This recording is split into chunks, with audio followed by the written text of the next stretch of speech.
Yes, these frozen assets should now be used in a loan to Ukraine, which Ukraine will only repay if it receives reparations, war damages from Russia.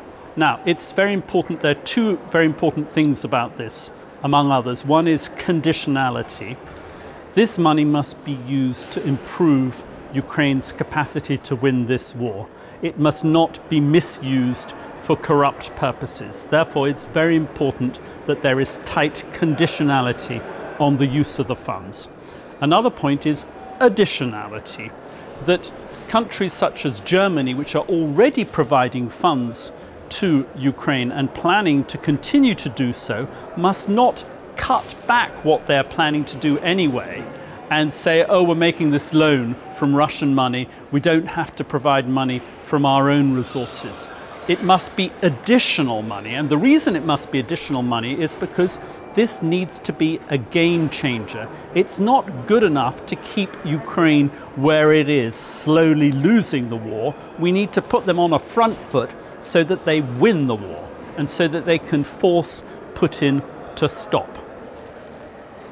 And of course, the main counter-argument always argues that taking away this money from the Russians would make the Eurozone look bad and maybe endanger the euro and bring great costs to the Eurozone in that way.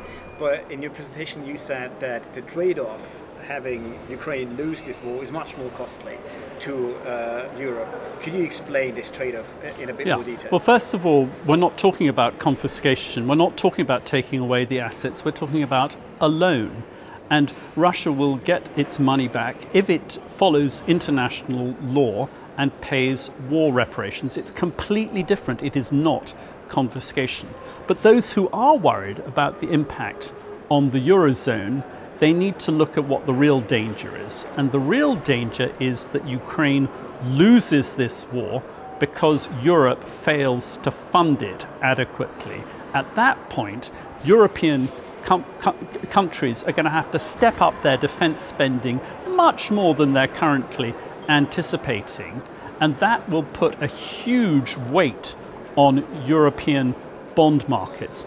And if Putin manages to gobble up Ukraine, he'll probably turn his attention to some European Union country, maybe even a Eurozone country like Estonia. And if Europe then doesn't defend Estonia, I think that might even be the end of the euro.